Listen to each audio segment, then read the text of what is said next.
Here we go. Hello, hello, Hello. hello. ArtCollab, Zoomcast number 5, The Art of Self-Care with Sarah and Nat. Nat and Sarah. Did you all have a good weekend? I did. I did I too. spend the weekend with my sister. We had a cookout and it was just really nice to be with family since it's been this crazy year. So it was just nice to hang out and just chill, you know? Exactly. Yeah. We will talk a little bit about that, of course, because that's our topic. But we wanted to start the episode with what's new with us. Sarah, what's new with I Am Sarah? So I don't know if you listened to the last episode. I was talking about maybe possibly having a shop open. So I am going to do a special drop focusing on some G clay prints and some special art foamies that are exclusive to my site. It'll be opening on July 15th at 12 p.m. Eastern. So the link is in the chat. So feel free to join in on that time and purchase to your heart's content. Thank you. And then I will be doing a flag book class with the National Museum of Women in the Arts. It'll be July 23rd from 10 a.m. to 11:30 Eastern. This is free. Yes, free. So sign up. I think the max we can do is 65, and I think we're already at 50. So you want to go ahead and go over there and register as soon as possible. And then I have 2 classes at Pyramid Atlantic. They're both online, so it doesn't matter where you live. You can attend these online. A block print repeat, so focusing on carving and creating your own stamps and learning how to do my multi-layered technique. That's August 21st from 10 a.m. to 1:30 p.m. And then a Shibori indigo dyeing, where you make your own vat and dye pretty much the whole weekend. But you have 3 hours with me focusing on how to do all the folds and everything. So that's August 28th from 10 a.m. to 1 p.m. Eastern. That's it. These are some really, really cool classes. I know. I feel so like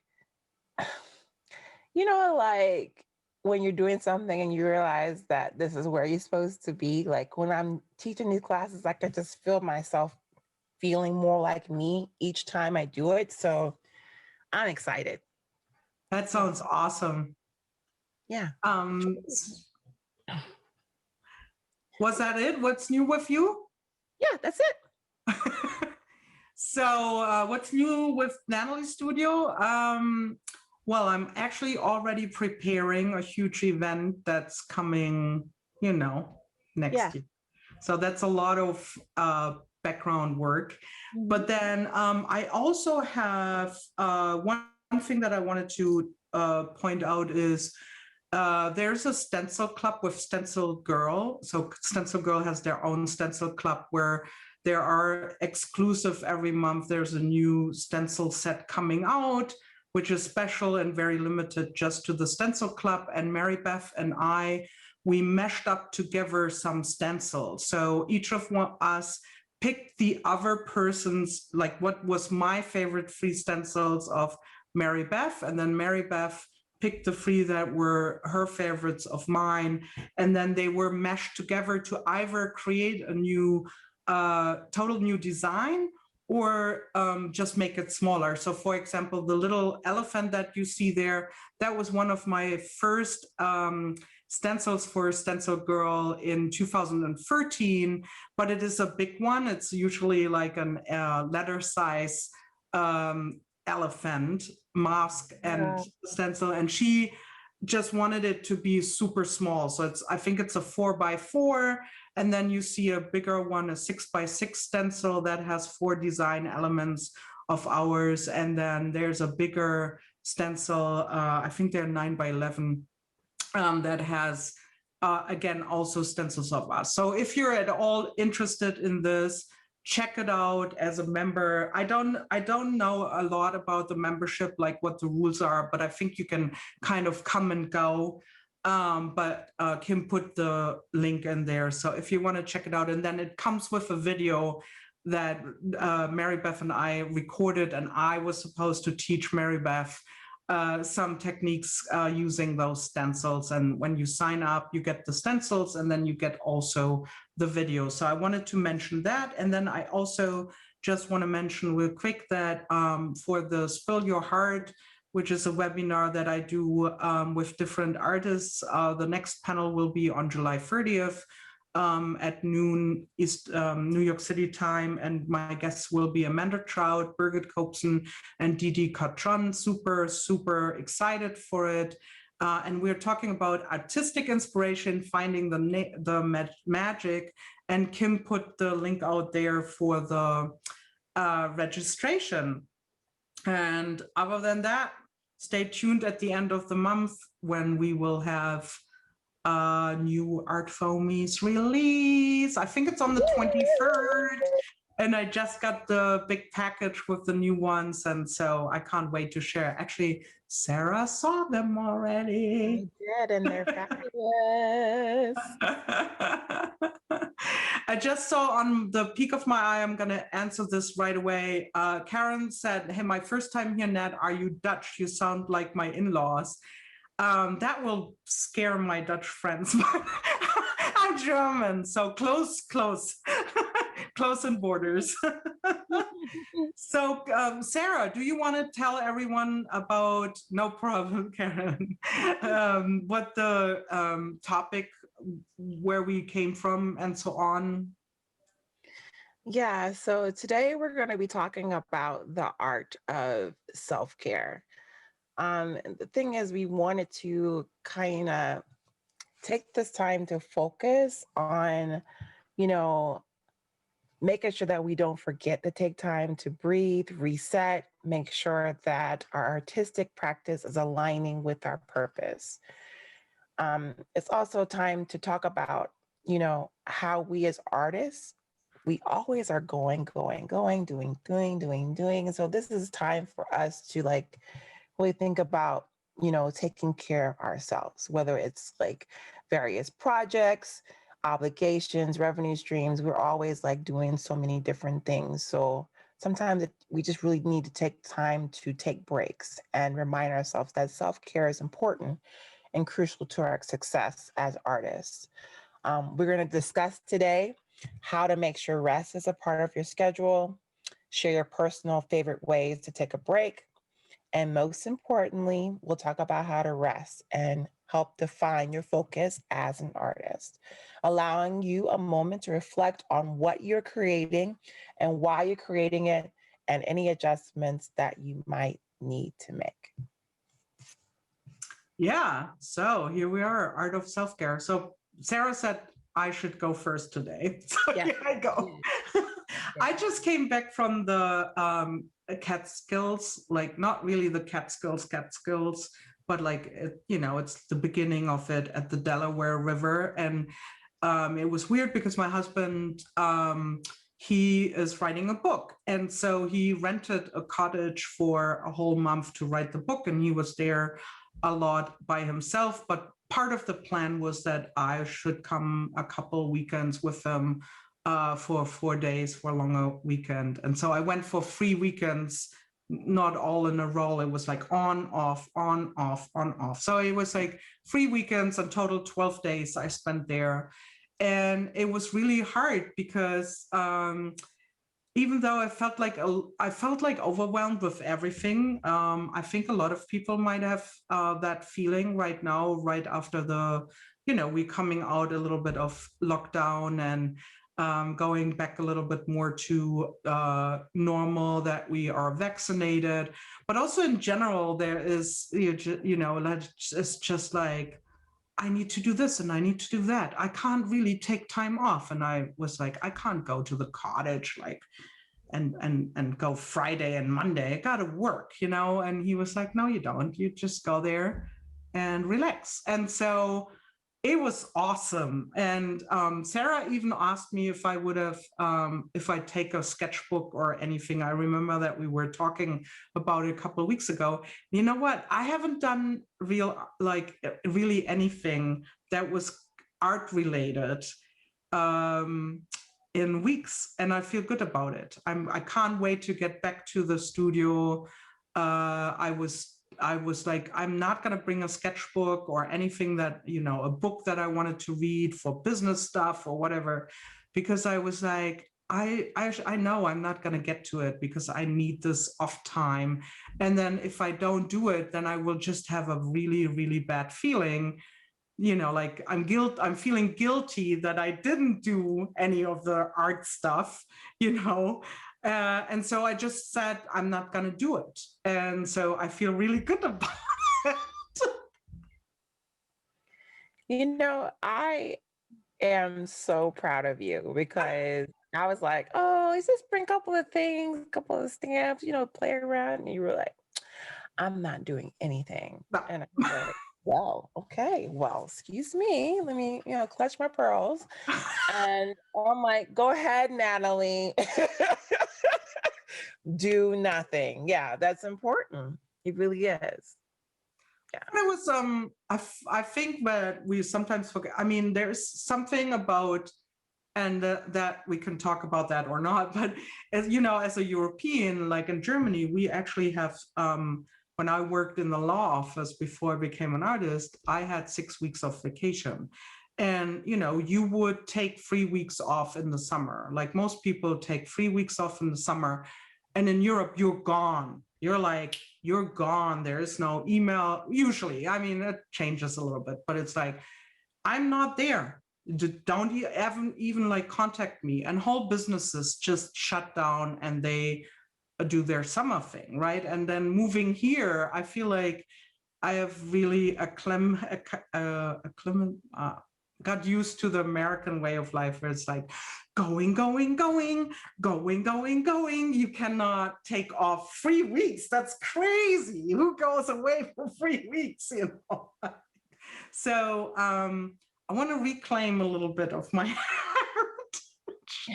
Reclaiming my time, right? Yeah.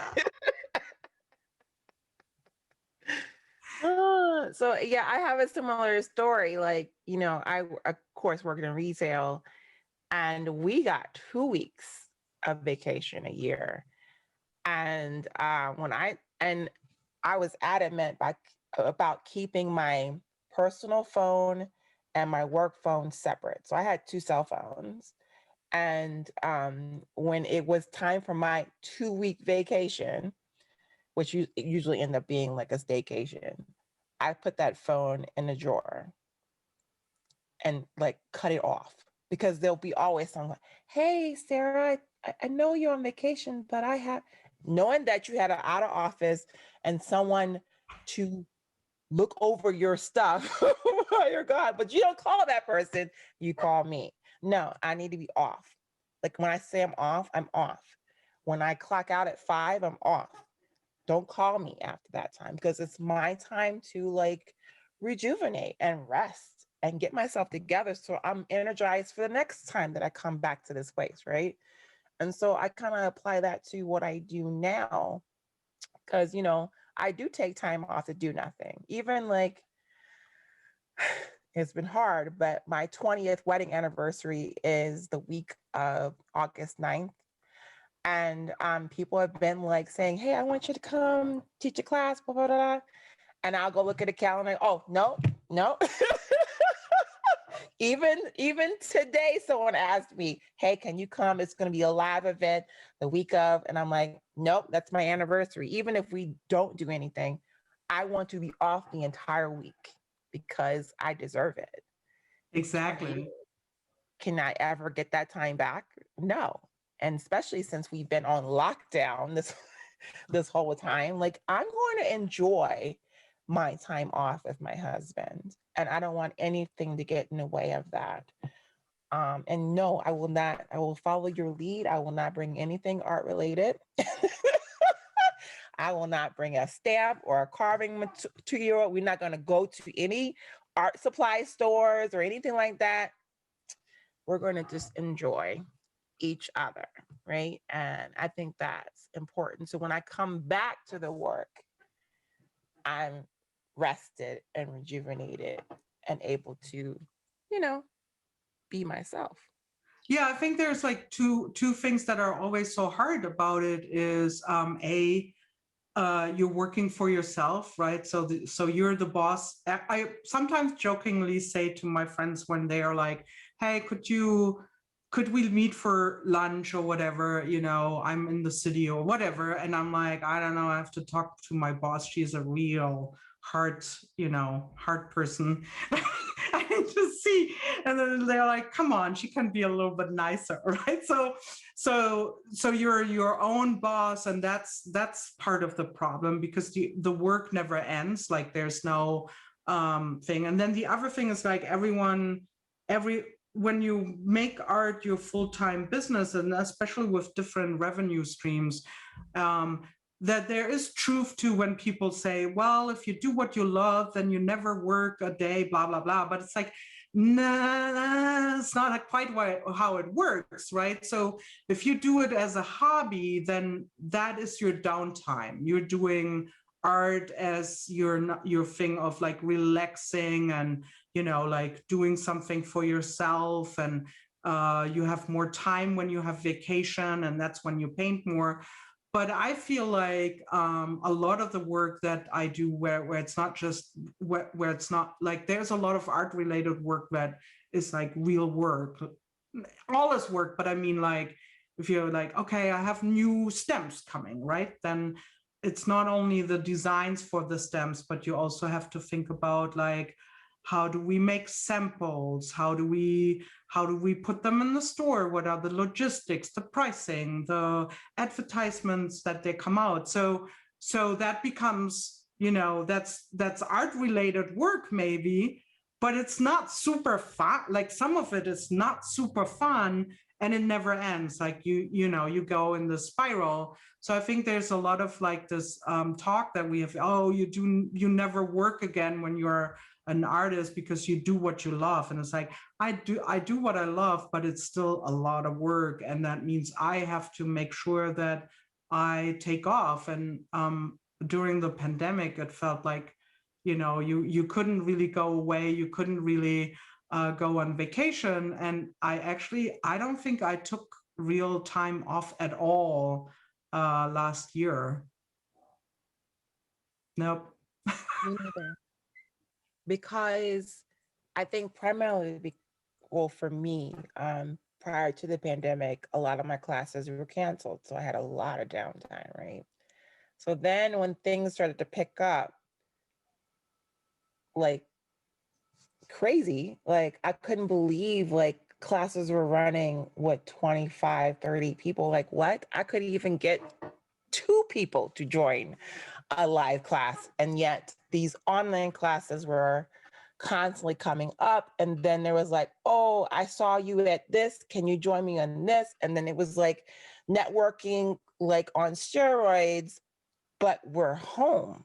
Mm-hmm. I don't know how to quantify all that happened last year, but then I was constantly working, like every weekend, teaching a class, because I was like, when am I going to work after this? I don't know. Cause it's like, there's this unknown thing that was happening in my mind.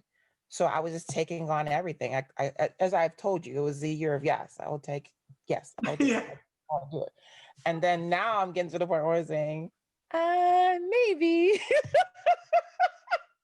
I need some time off. Okay. You know, and then the other thing too is I'm becoming aware of my Zoom fatigue.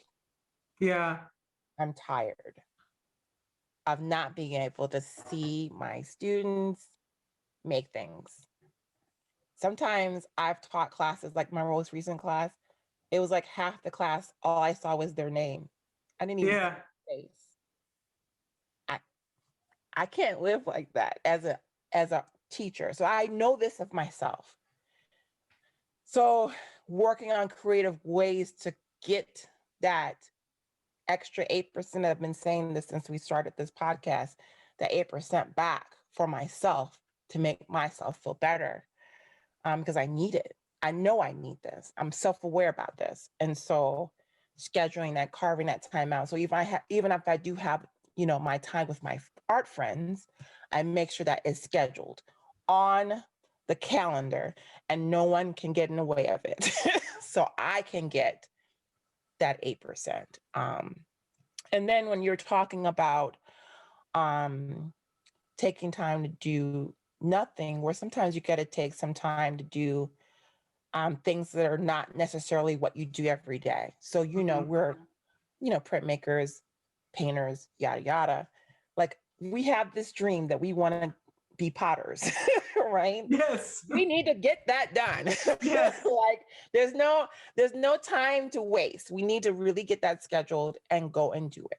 Like, I have this running list of dream things that I want to accomplish, that not necessarily a printmaking or bookbinding or anything like that, but there's this other art avenues that I want to explore and see if I like it. You know what I mean? Like, I would love to weave a rug. Don't know why, but I just would love to do that. Or screen print, like my whole entire, I'm not gonna do any wallpaper, but I would just like to screen print some wallpaper and just look at it and maybe frame it, but I am not putting it on my wall. I will print my wall from now on. But I know that because I spent the time investing in myself. And I remember, and we were talking earlier about, like, some people have their opinions about like what you do and how you do it. And I had done this class where I taught some people how to make stamps, and she was like, I'm not going to invest in art supplies I'm only going to use once. And I'm like, yes, you should. It's important. Because there are things that I tried, and I'm glad I tried it. And I mean, I like it, but I tried it and I know that I can do it, but let me move on to something else, right? Instead of sitting there saying, I should have, could have, would have, I wish, I don't want to be that kind of artist where I'm like, I wish, because you wish to do pottery, right? So let's get that done. Yeah, we will do that. Do raku. Yes, we will do that. We're so, like, the Great British Pottery thing has totally taken over with us. We got to do it. Yeah. But I think the other thing that's so important about, that's true. There are things where you're like, I want to learn that, I want to do that. But there are also things where when you just say, hey, I just want to do nothing, which is not really true. Like, you still do something, especially when you go somewhere else. But then you see or you experience something that will feed into your work later on, right? Like, so for example, we had this cottage, and the woman who owned it, it was an Airbnb. She is a creative director, I think, and she rents it out, but also lives there once in a while, right? So she has like a room that no one can get into, and that's where her private stuff is. But then she basically set up the this old farmhouse the way how she really likes things, and she is super, super duper into foraging. So everything that she owned was, or what she had, like all the furniture, all the decoration pieces were either found objects in nature or things in the thrift store that she then created something new out of. So they were like reclaimed wood that she made furniture or had made furniture of. There were bricks that were, old bricks from the farmhouse that were the fireplaces, or, like she had all these like really cool things in her house. And then it was so interesting. I mean, I like to thrift store and everything, but it made me really aware. And then she had books about it too, right? So it made me really aware of this idea of, foraging. There are people foraging and they use only these things. So I started like looking at her books, and I was like, oh, this is an interesting concept, right? It's a little bit different from making art of something that you find in the thrift store. It's more like how can I reuse that and repurpose that in life, right? And it was super fun. And then when we went to all these antique stores, there's a million antique stores there. Sarah, you got to come one time with us. It's insanity. And I was starting to look at the pieces also in a new way, but just thinking of how would she maybe, like, you know, an old shutter becomes a shelf, or, you know, an old hat making tool becomes like a vase, right? So how can you reclaim it that it's like practical or a nice decoration piece in a different way? And that was, it was new. So then you start to make connections with your art too. And I think you need this, you need to see new things and do new things and just like totally give up on your ways. And that gives you new impulses because you start to make the connections with what you knew and now and what you usually do. And that gives you this feeling of, oh yeah, I have a new impulse and a new, you know, thread of how I can continue, and you're like kind of burnout or I don't know, fatigue feeling goes away, right? Yeah. Yeah, so I just answered a question from MJ Eckhart about they were asking about the 8%, like what does that mean? Well, I call it the 8%. It's what I'm missing by teaching classes online. Me as the instructor, like I'm missing seeing the light bulb go off in a student's head. I'm missing seeing them actually construct the thing that I'm teaching, because all I see is your face. I don't see your hands. And it really bothers me. So, you know, I miss the days where I could be in the room with my students and walk around and see what they're doing and be fully immersive in their, you know, student experience. And I feel like I'm kind of missing out. I miss that too, but I think I miss in general. And Beverly just mentioned that best recharge, meet a friend, chat, tea, and cake. I just miss social interactions, like with people just hanging out, and it doesn't matter if it's students or friends. Sorry, students, you know what I mean with that, right?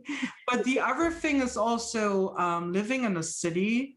A lot of the reason why I love living in the city is the energy that's there. And as you might know, I mean, you guys all know, it's like, you know, cities were kind of deserted in the last year, and I wouldn't really go out that much.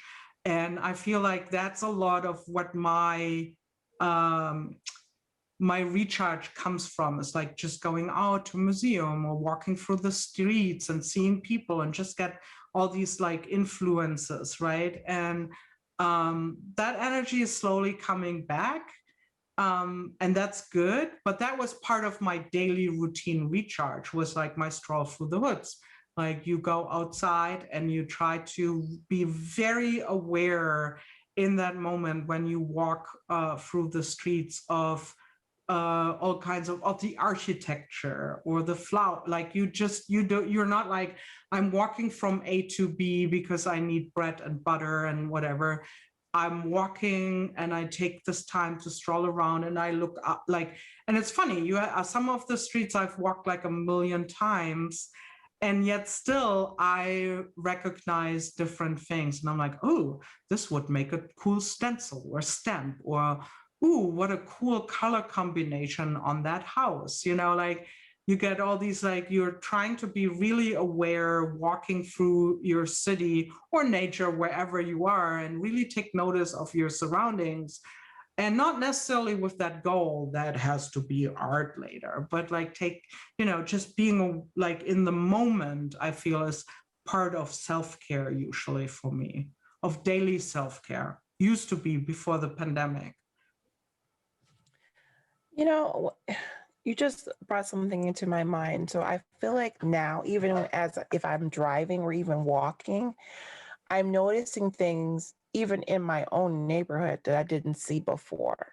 Like, I don't know how to explain it, but I feel like I'll be driving and I'm like, oh my gosh, I'd never seen those wildflowers before. Was that tree there before? Like things that I had never, like, we were in the zone and we kind of like put it in the background. Now I'm like, I'm seeing everything with new eyes.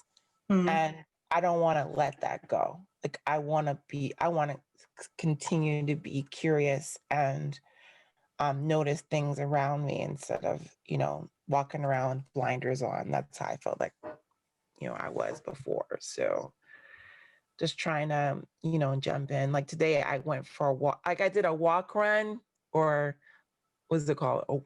A wog? Yeah, a wog. Like you walk and jog. So I set the timer and I did 1 minute of running, 1 minute of walking, running, because I want to get my stamina back up to running because I haven't run really in a year and a half or so. But trying to get myself back into that feeling that, because my legs were like, what are you doing? You haven't done this. What is this? I could feel the lactic acid like burning in my heels. Mm-hmm. Like, you must be out of your mind. That's what my legs were saying. But I kept going because I figured if I do the timer, that would at least I would do some running and then walk and try to like, get myself to continue to complete it, because I did make it to the end.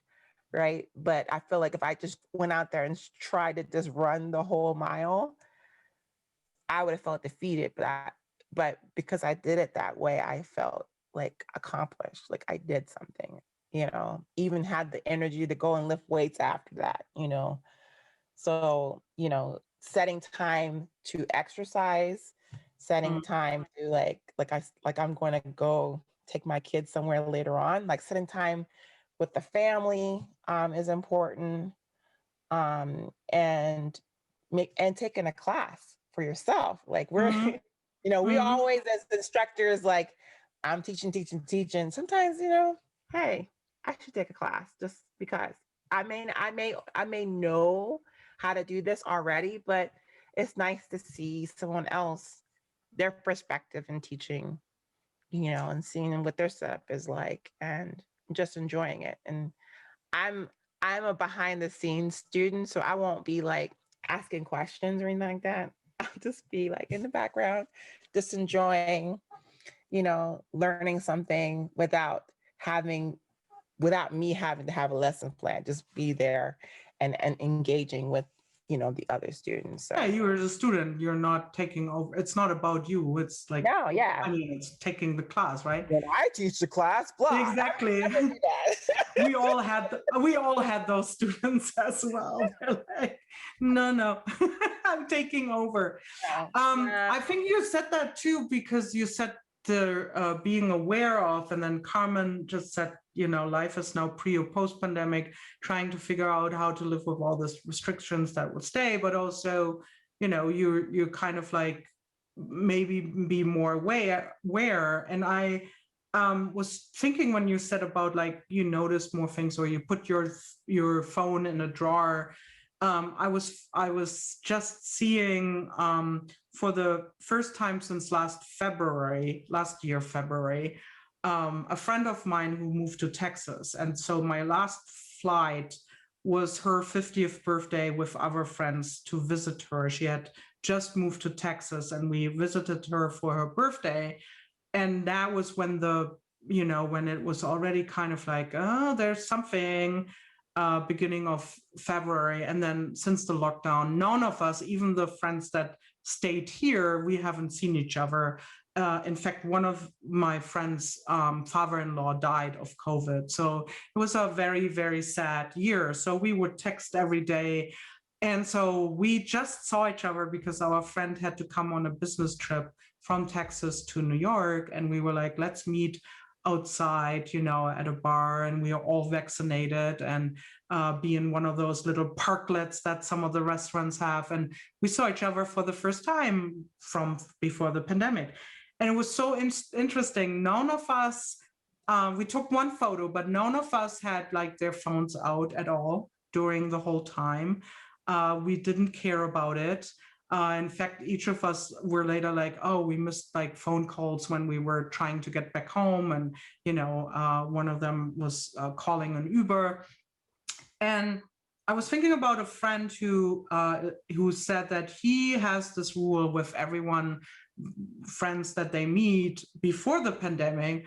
And it would be, they would make like a phone tower when they would out for dinner, and all the phones had to be, screened down on top of each other, and whoever touches the phone first, their phone first, has to pay for the dinner for everyone.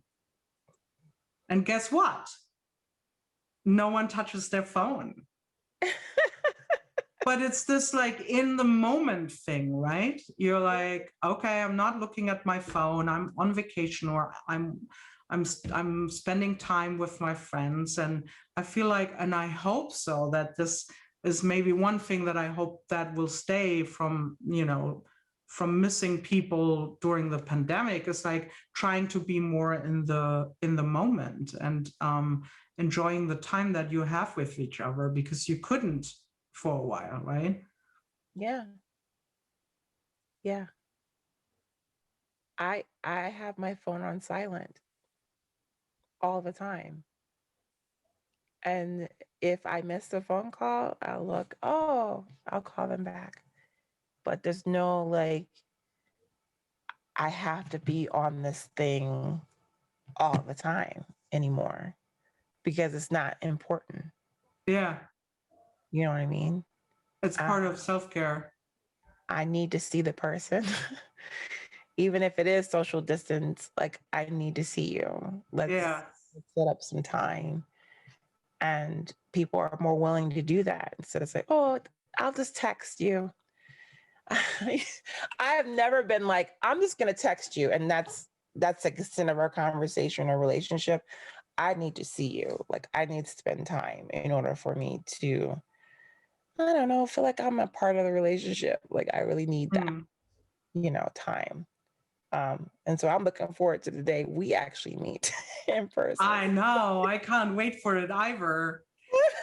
I know. We're probably just running together like, oh, we gotta cry and hug each other forever. And I have an eye on my little cabinet here. And our husbands are gonna be like, y'all have to go home now. Like, no, I'm gonna stay with my Natalie and her cabinet. Wait. The one thing that I've seen, and I think you wanted to tell a little bit about it too. So Kim said, I love to garden and sometimes just sit in the garden. And I think someone else said, Carmen said, I go to the beach and sit off on the rocks. Harmony says, spending time out in the garden. Here's the garden again.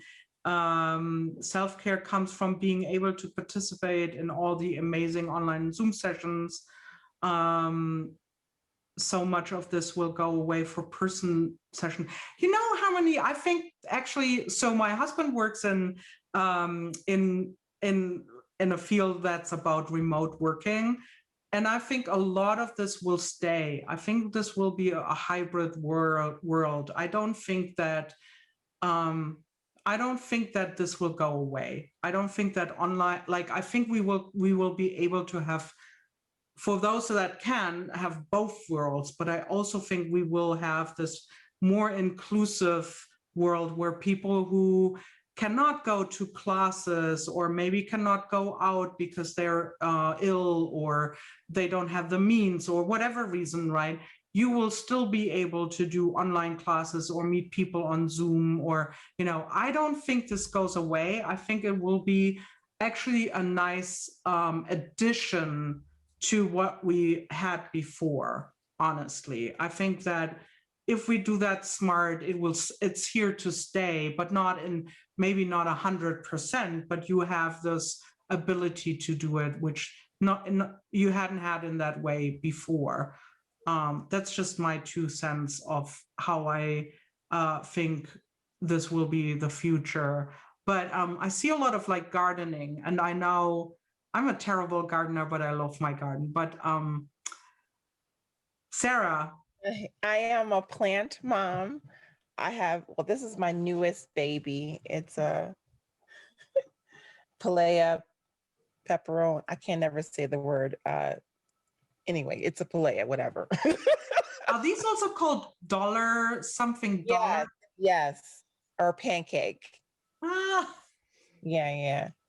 I have another one, but it didn't look as pretty as this one. It's really flat, but I bought this one the other day. I couldn't resist it. Specifically because when these were all the rage, they were like 50 or whatever, $60, and I got this for $13 yesterday. And so I was like, well, I have to have it. I mean, it's self-care. It's my baby. So yeah. So is self-care for you? That's an interesting question now. So there's so many people, including me, saying gardening is kind of self-care, but it's basically you're caring of something else though. Yes. So it's caring for something else. But to see them grow, like as a result of your caring, like makes me feel good. Like even sitting here, because I have a sea of green, just sitting here and just looking at it makes me feel good. And then I have the extra oxygen that's cleaning my air. I get the residuals of that. And I mean, there was a time where I couldn't keep one plant alive. And I don't know how many I have.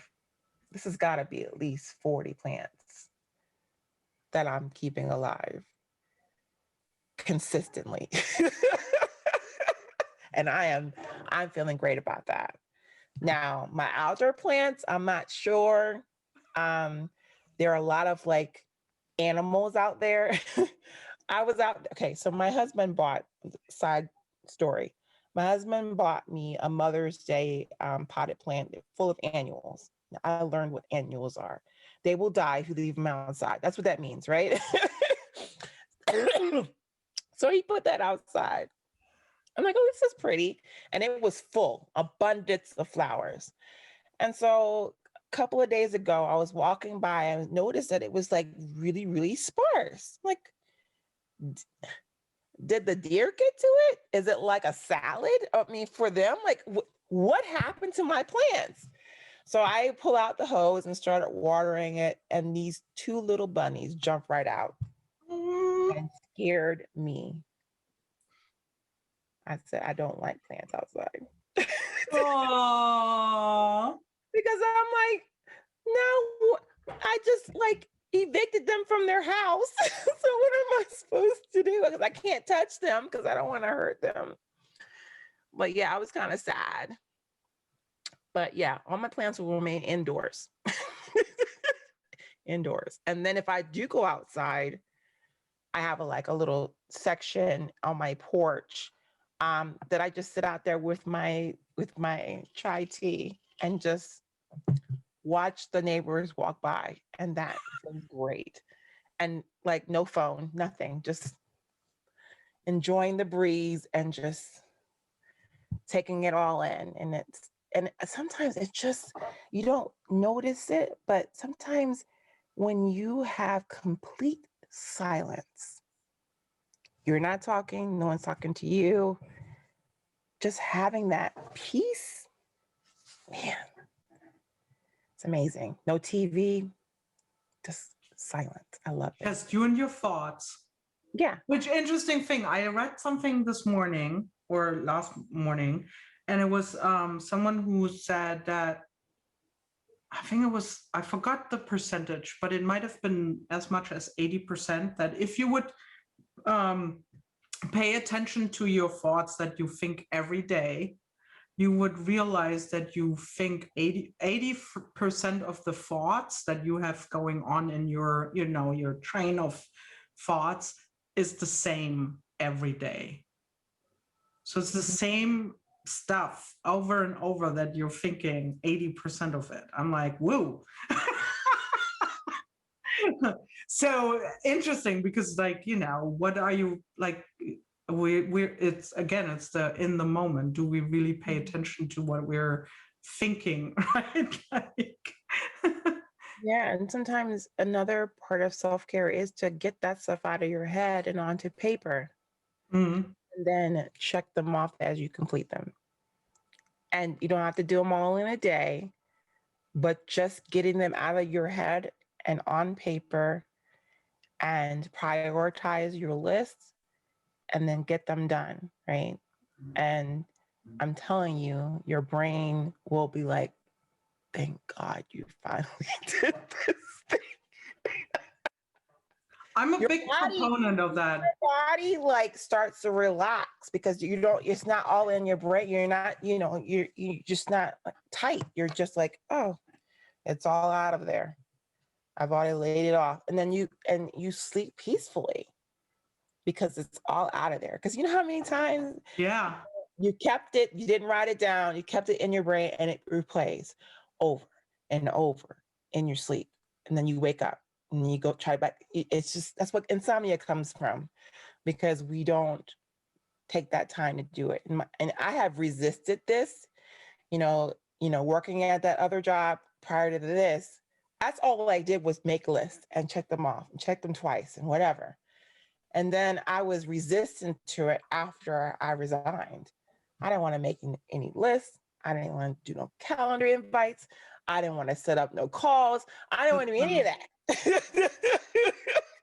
That's why I totally embraced it, because I was like working in a law office, and I was like, that's the one thing that I really learned in the law office, that you got to write it down. You got to have free deadline marked in your calendar, and then the actual deadline, because otherwise it causes me stress if I don't have it in the calendar, if I don't have the way to work for it.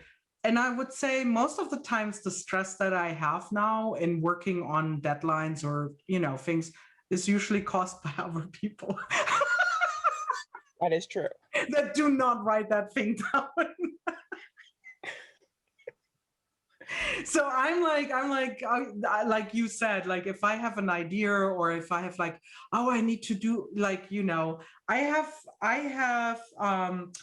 I have written stuff on all kinds of papers. Like here's a bill that I had with my new glasses, and I just had this thing, oh, I need to call so and so for blah blah blah.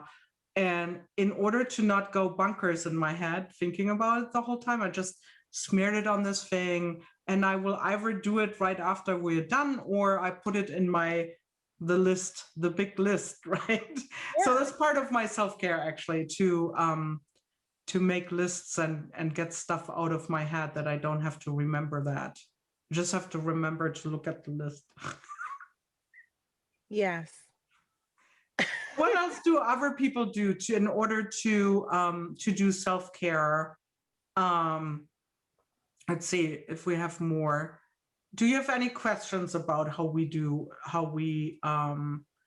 the art of self? So we had like live in the moment, try to really enjoy the time, have silence. We had silence, like really enjoy that. Or live in the moment can be turn your phone off, or when you're on a walk, really try to notice, or when you drive your car through your neighborhood, really try to notice what's out there. Then of course go away, just don't do art, like unless of course if you're not a full-time artist, you're a super outlet. But it's okay to not do art every day. I think this whole like do art every day is a little bit overrated and over things. But you need to find out what works for you, and you only can do that if you actually do both extremes, right? Like sometimes to figure out what is right for you, you need to live in both. You need to live out for a while the other way, and then you will know, right? For me, it works better. If I need time off, I need time off. I'm not gonna do, I'm not gonna be feeling guilty about I'm not doing art every day, 10 minutes. Like, no, that works for you. But I have to find out what works for me. And I can only do that if I try to calm down and live in the moment. So if I would have been in the cottage and realized not having my sketchbook with me and not sketching is problematic, you know what? I will find a piece of paper and a pen somewhere and do something, right? Mhm. I think it's also important to do art specifically for yourself. Because Yeah. sometimes like you could be maybe commissioned to do something, or you gotta do the designs for Stencil Girl or art filmings or whatever. That's work, right? Mm, But then there is like, hey, I'm gonna grab some paper and whatever and make whatever is on my mind today. It has nothing to do with making money, has nothing to do with, getting this into a gallery. This is mm, really focused on me playing. When kids have their, it's playtime, that's your time to play with your materials. You've spent a lot of money on that stuff anyway. You might as well use it, break it all out, and just get into it and just have fun, right? right. Forget that we're here to have fun, right? We're here to have fun, right? And the other thing too is when you are doing something that maybe like challenge, like we were talking about last call about art is serious or craft is fun or whatever. When we are trying to do something that is serious, like don't try and force it. So if you're starting and like we said, break it down into Mm, individual bite-sized pieces, take a break. I'm going mm. to do this. I'm going to go off 3 days from now, come back and look at it with new eyes. Okay, let me finish this out to this point. Okay, I'm gonna walk away and come back. Taking breaks is important. I've tried to force things and things are not working out. I don't like the color scheme. I don't like what I'm using. And then when I take a step away and come back, oh, this doesn't look so bad. What was I thinking? I don't know. I was just trying to, force, what is it, a round peg into a square hole. It's not going to work, right? Yeah. And so taking that time off, just for 5 minutes, walk around your neighborhood, come back to it. It can make a huge difference in getting your work done. I also think like reading, for me, reading is I read a lot of fiction books, and reading is a big part of it because I always love to read usually something that, is triggers something where I'm like, oh, is that a true, is that fact true? Is there something true to it? Or what is the and I love then to read, like to Google, or someone mentioned some art in a book and you're like, what is this? I want to see how that, or I was just reading a book that plays in it's called The Art of Losing, and it was about a family that came from Algiers, and it was about the problems with France and colonialism, and it was like a little bit about the history of that through 3 generations.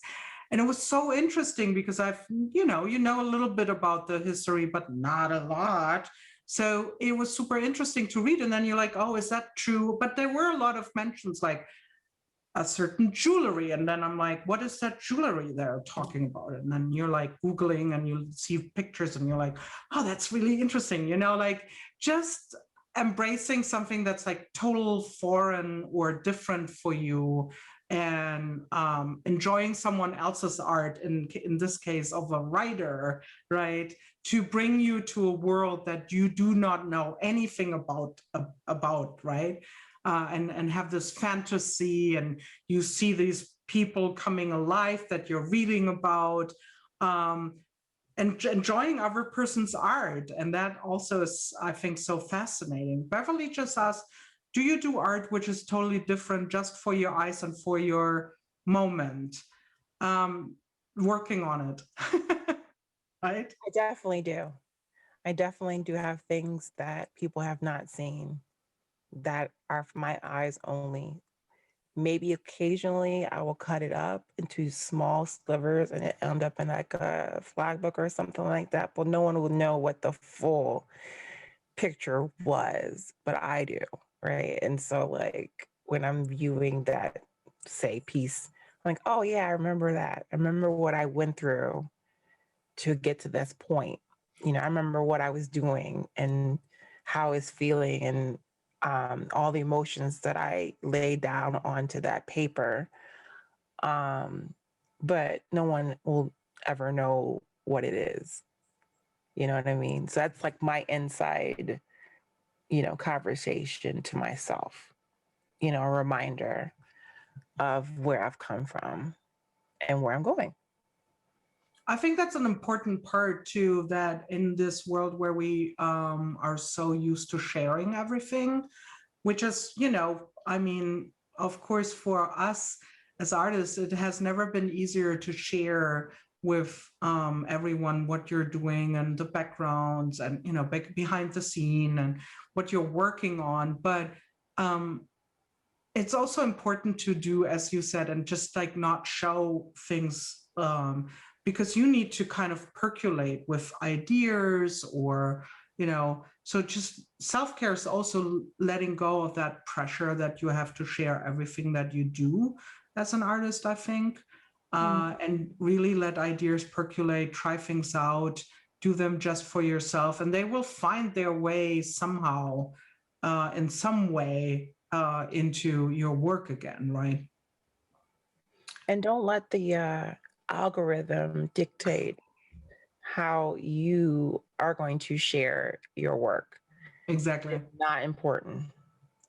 I'm just telling you. I used to be like that. Oh, I got to post every day at the same time, blah. It's not. It really, that does nothing for my brain, nothing for my mental health, right? Exactly. So I post when I'm ready.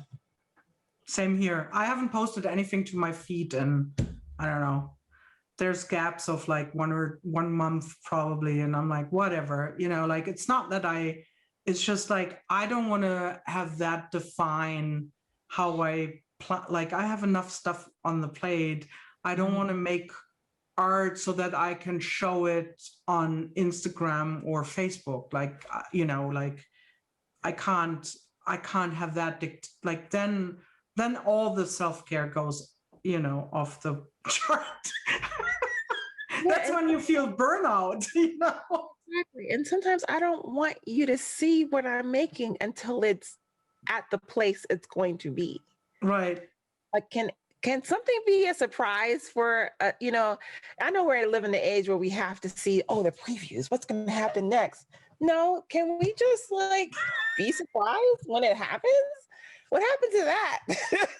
Like in the good old times when you would go to the photo store and pick up your photos from the vacation, and it was the big surprise, and you're like, oh yeah, I totally forgot, that And was 18 out of the 24 is black because because you didn't because the cap was still on.